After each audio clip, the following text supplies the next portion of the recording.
the flip book, how we set the tone, the specifics, the examples. You'll have all the slides. But it goes from video to flip book to overview or BPM, whatever you want to call it, to start to becoming a client. And obviously, like we said, the HMW is the how money works. Then you go through the process of finding the best video, requesting the meeting, and preparing. So let's talk about, the flip book. We call it a flip book. It's just our second interview. It's called Disrupting the Biggest Industry. We talk about the crusade, because the first thing we talk about is the crusade. We talk about the fact that, don't take my word for it, but in November of 15, 2 out of 3 adults in this world were found financially illiterate.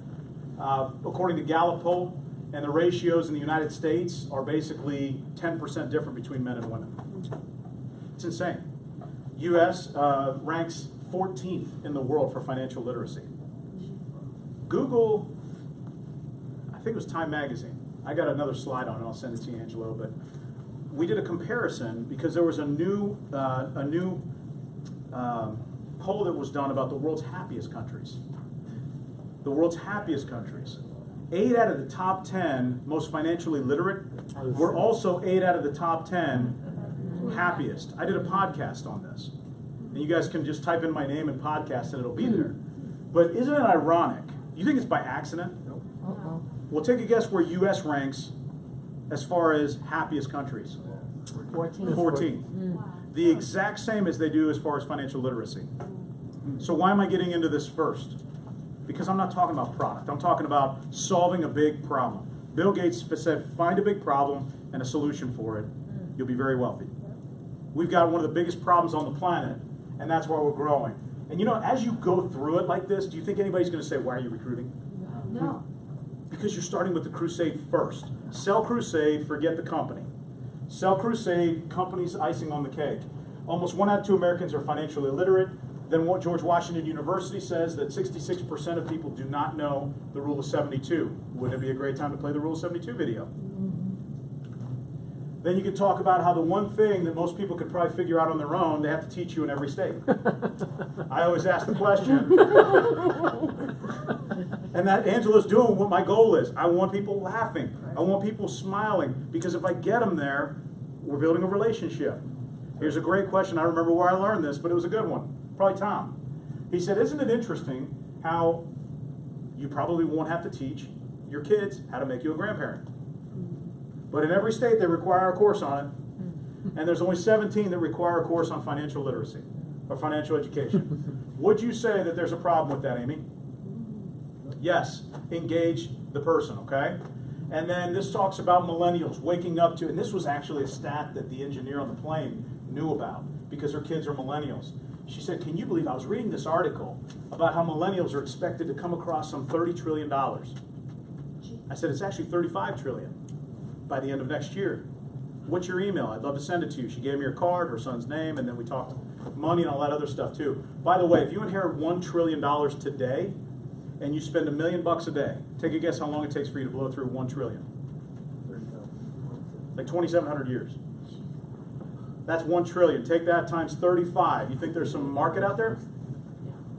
Plus, 70% of the wealth is in the hands of the baby boomers. So doesn't it make sense to focus 70% of your energy where 70% of the wealth is? I think so. And then this is where people are right now. Debt. Do you know anybody who has credit cards? Do you know anybody who has a balance on a credit card? According to this is stating that, according to MarketWatch, it's stating that most Americans are carrying a credit card balance of 16 grand. Average interest rate on credit cards over 18%. Over half of Americans can't afford their mortgage without making a major sacrifice. The average American has less than $4,500 in the bank and less than $1,000 in long-term savings. Does this sound like our competitors have been helping people? Notice I didn't knock them, I asked. Because we're building a crusade here. Because I love when people say, oh, well, don't you have a ton of competition? If we did, would these numbers be better? 61% of people were more afraid of outliving their money than dying. Because of this infamous 3-legged stool. Now it looks more like a pogo stick. Because 2 out of those 3 legs are almost gone. So if you can answer this question for someone, if personal savings is all you had, how much money would you need to have in savings? If you could market a business around that one question, could you be successful? Let them answer it. So I don't know if you're aware of this, but according to USA Today a couple years ago, they said that if you're married and you have 2 children and you drive an SUV and you want to fund your retirement with $17,000 a year and you want to pay your groceries and your electric bills, you need to make $130,357 annually. It's pretty wild, isn't it? But yet, 1 out of 8 were the only ones who did it. 7 out of 8 didn't. And you want an absolutely staggering statistic? No state in the United States had a household income, that, not including the top 1% brain surgeons, out of the bottom 99% that exceeded $62,000 in a year. Is that wild? So why am I going through this? Do I have to recruit you? Seriously? Am I going through this telling you how awesome we are? Or am I going through this talking about the problem? Right. There's a major problem. We have to grow. And honestly, I don't know if you're a fit for us or not. But we need to do this. So if not you, I know you know good people. See how you're kind of blowing past him and moving to who they can lead you to? And that's the key, is it's all about the crusade. So there's a wide gap, and we need to find a way to do that. And the way we do that is by educating with disruptive technology and the ability to build a team. When you can combine financial, which is the world's largest industry, and the ability to build a team, who became known as the broker's broker in real estate? RE/MAX. And it's because what they did was they took their more leadership-oriented agents and allowed them the opportunity to go open up their own office. We've done the same thing, but in the financial sector. Does that make sense? What have I done? I have professionalized the crap out of our business. Instead of saying, well, you hire people and they're under you, and then this and under you? Come on. Nobody's under you. They're all part of your team. So you got to professionalize this a little bit. And then the rule of 72, this is the illustration. I'm not going to get a ton into that. This is huge. We call this teaching people their financial independence number. You've probably seen many examples of this, but we just like to show people that if they want to have $1 million at age 65 and they're at age 20, they need to save $6 a day or $190 a month to hit that goal. How many people do you know? By the way, if somebody tells you I have a financial advisor, your response to them should be, that's great. Have they taught you your financial independence number? And then if they say yes, which they won't, but let's say they do, you should ask them, what do they have in place to protect you if the market goes down? If they say yes, then ask them, would you ever buy a car with no brakes? I mean, I try and get people to say no to me 7 times because I know I can help them. Their life will get better because I came into it. That could be taken as conceited, but I don't think any of you guys think I'm conceited. I'm just passionate. And if they don't want what I have to offer on my menu, I can't be mad at them about it. I'll just keep in touch. Usually people just say no because the timing's not right or they don't understand what I'm saying. So how many 20-year-olds do you know are fired up about saving $190 a month? You know what they do? They say, you know what, I'm going to wait. I'm going to wait until I get old and I'm 40. Then I'm going to save $1,052 a month. Yeah, right. So have you ever heard the expression that most people don't plan to fail, they Fail to plan. There you go. Notice how I paused and let you finish.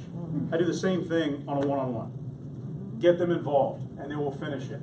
And that's teaching people their financial independence number. Here's the problem with this. Notice that says 8%.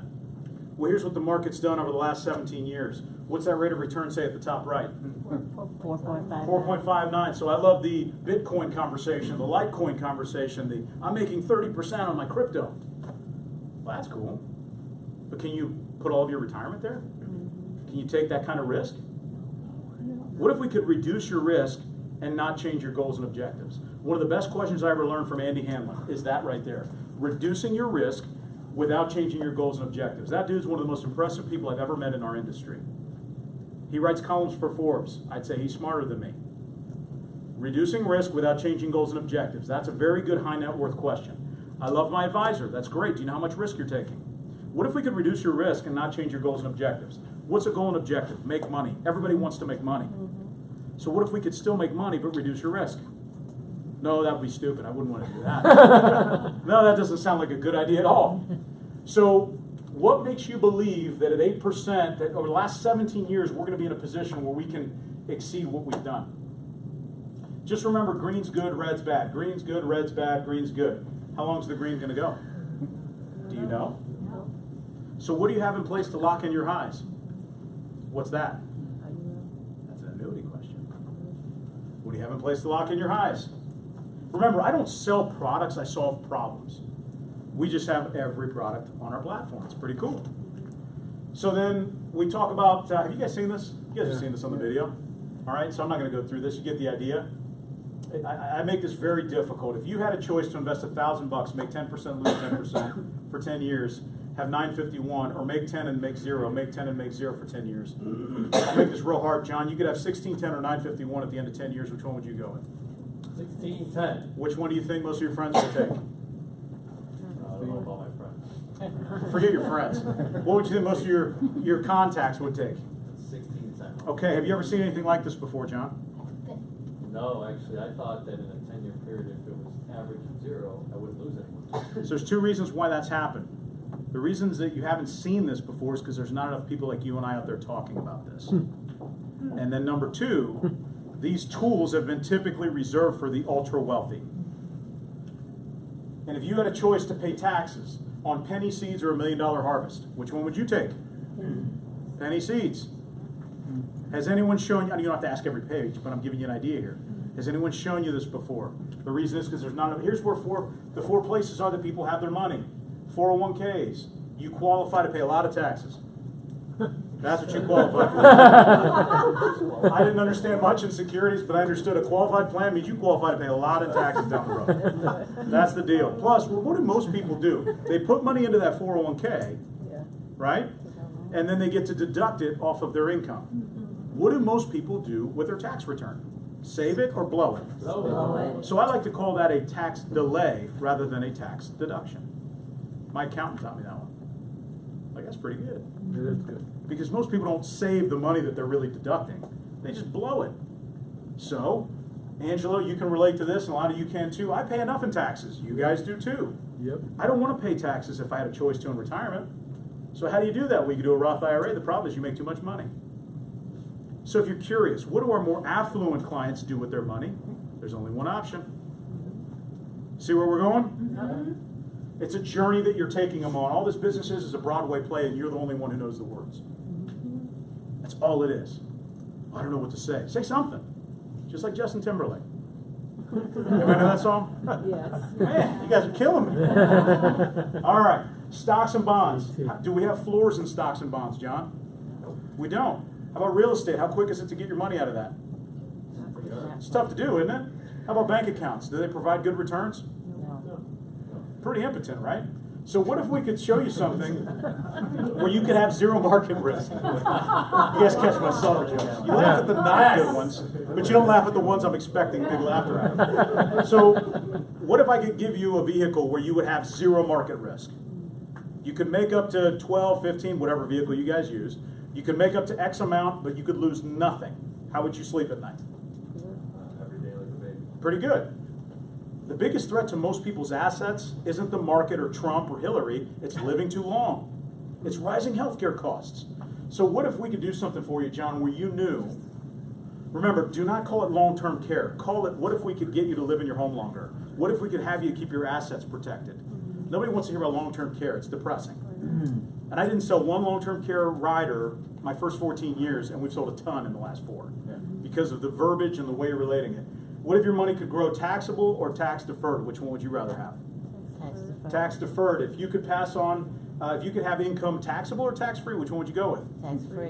And if you could leave a legacy behind, taxable or tax-free, which one would you go with? Tax-free. Is any of this part difficult? Nope. No, you just got to do it. You got to ask those questions.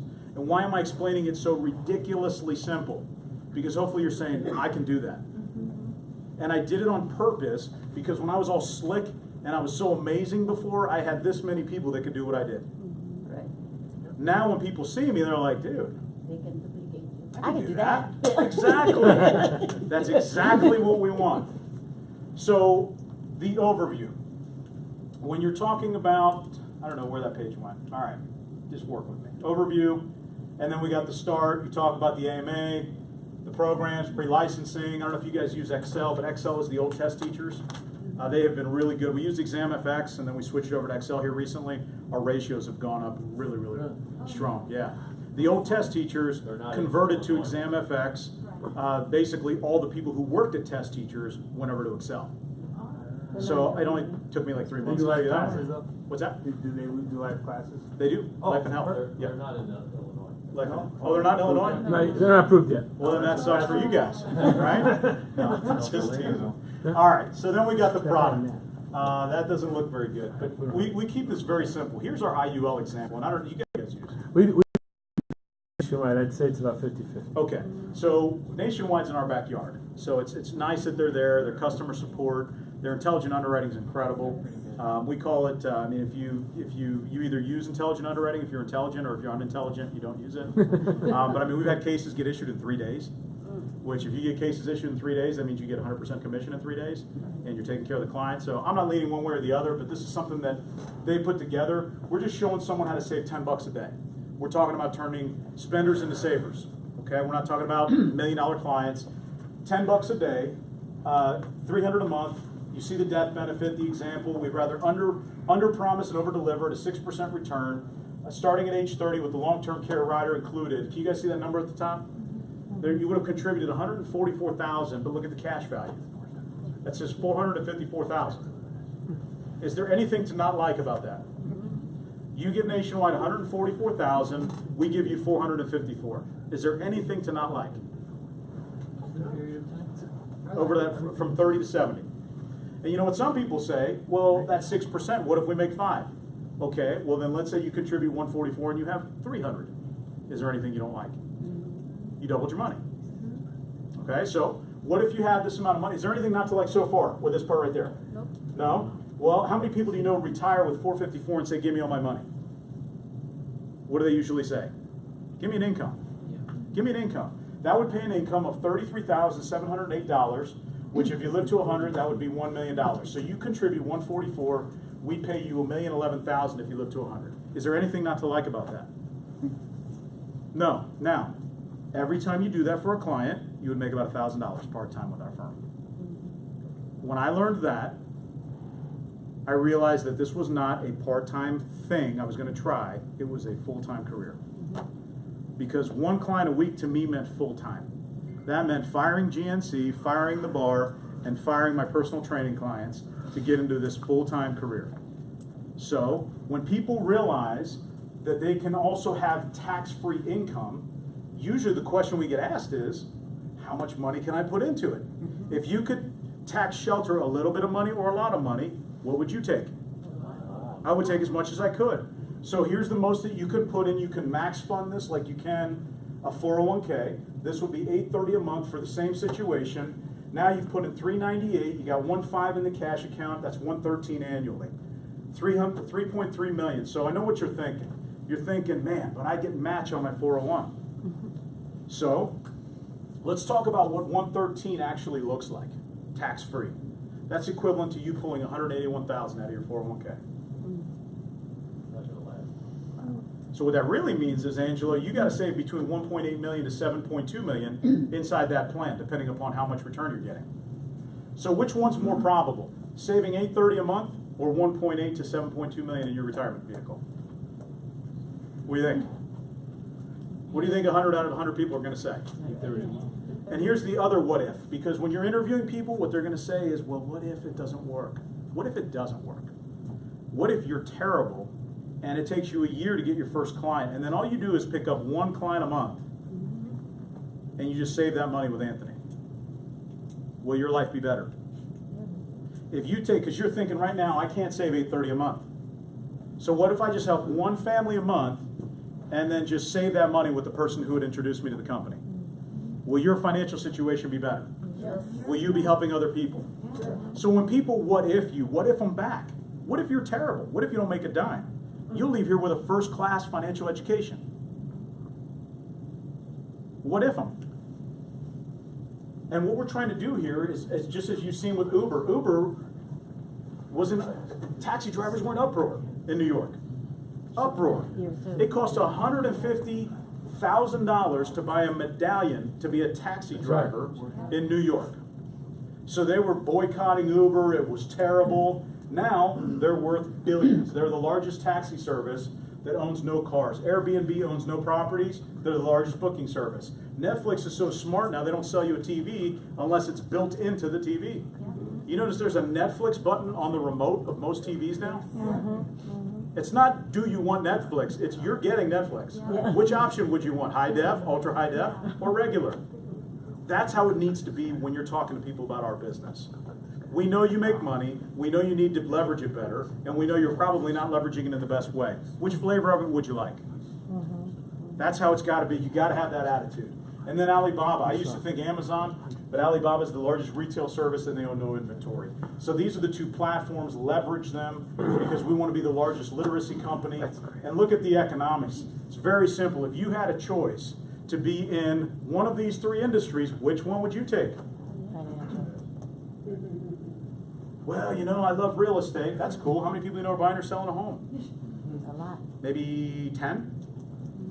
I don't know how it is here in Chicago, but I'm going to guess it's like it is in Cincinnati. Buildings are going up everywhere. Cranes, homes. You realize incomes haven't changed since 2015? Interesting, well, I'm not going to say this on video, but there's just some interesting things happening in the retail sector. Let me just put it that way. That are going to be very, it smells a little bit like 07. Oh. The second Okay, don't one. say that. I'm not saying it's bad. I'm just saying the values. Remember, flip this house and flip your cousin's house and flip Uncle Mikey's house and all that stuff. You could buy a house for $100 grand, put some paint on the wall and sell it for $300. All these shows were in California and all that stuff in Florida. It's just interesting what's happening with values again. How people are getting into these mortgage programs again. It's a very interesting time. Let's just put it that way. Very interesting time. And I'm not a rocket scientist, but if I had a choice to be in one of these industries, I'd probably take the biggest one. So if you had a chance, even the smallest percentage, to own a portion of the world's largest industry, what would you do with it? Would you smile about it? Would you laugh? Maybe. So when you combine the world's largest industry with team building, good things can happen. This shows you a team size of 50. I don't reflect on this too much because the way I look at it is I don't make $1 million yet. So it's just what's possible. Team size of 50, annual income 1.15 million if you've got 50 people that are helping out one client a month, saving 13 bucks a day, and then showing someone how to guarantee a portion of their retirement at 140. So as I close here, I just want you to know everything we cover here is almost like a lead generation system. That's really just a funneling system. That's the whole purpose of the videos. It's not replacing anything you're doing. It's just turbocharging it. It's making it easier on you so that you meet with the interested and the committed rather than just meeting with anybody and trying to interest them and trying to convince them. You are just the cherry on top, which is why you still got to dress sharp and conduct yourself professionally, have a good office, have a good team. But here's the thing that Dan Solon said at the guy who spoke at the very beginning, now we're putting him at the very end.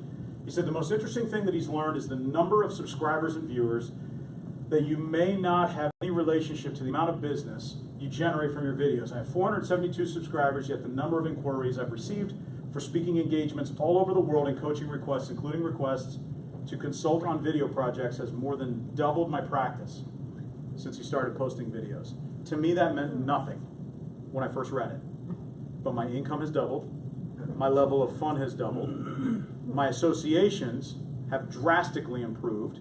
The people that we are now engaging because they see this first and then meet me right after, my friends are different. My income's different. My lifestyle's different. My belief level's different. The way my wife looks at me is a little different. All that comes from is confidence. My kid who's 6 can share a video and get a result. It's duplicable. Your team will look at you differently and they will say, I can do it. That's easy. I can do it. And that's what I wanted more than anything. We're here to be, hopefully, the leader of leaders. Forget about, like I said, hierarchy. We're talking industry. We're talking about the fact people need you now more than ever. So I would say do the same thing I had to do. Forget about what you think you may know. Put the ego away. And let's go hit this thing hard for the purpose of the crusade. For the purpose of the company and where things are headed. So, in other words, you shouldn't expect your sales and recruiting to explode just by having videos on your website and social media. This is it right here. It's in the trenches of relationship development with a more one-on-one strategy that you'll get the business growth that you're looking for. Does that help bring it all in? Yes. Because I know I was all over the place a little bit, and we've got this, and I got questions here. The most important thing you can do is do something. take one bit of immediate action and say, okay, cool, I'm gonna send this out to if I were to get remarried, I'm gonna send it out to my top 25, 12 today, 12 tomorrow, and then the one the next day. However you wanna do it. Just do something quickly. And then let me know. Let me give you guys my cell phone number. Please don't call me like all at one time. But my cell phone number is 513-295-7850. And then email address is for, my assistant's name is Rose Hamilton. And her email is TDT, Thomas David Thomas, Cincy, CINCY, @gmail.com. So I'll get a lot of the slides, I'll get all the presentations over to Angelo, and I'm sure he'll share them with you. If you guys have questions, text me, email me, whatever it may be. I'll send you guys that 2-minute video as well. I don't care if you use it. It's our business in 2 minutes. It doesn't matter if we're on the same, it's the message of our industry. So if you can share a 2-minute video with somebody and say, look, here's what we're all about. Watch it and see if you like it. If you don't like it, don't use it. It's all good. But I'm a person that says, look, I'd love to get our message out as quickly as possible, find out if they're interested and see where we're going with this. Okay?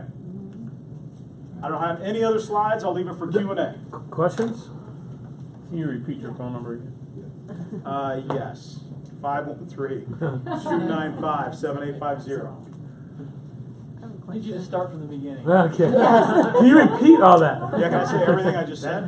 What's that? Well, that's Yes. a good I have a question. So, for those of us who want to recruit from individuals who are currently in the industry, already like financial advisors, is your approach the same with those type of people? Because, you know, I came from the industry. Yep. The biggest thing that you have to do is just shift their thinking from that old industry thinking to this. So, Okay. what's your approach to those type of individuals? Okay, so do you remember when I said you got to know your reason in 2 to 3 sentences?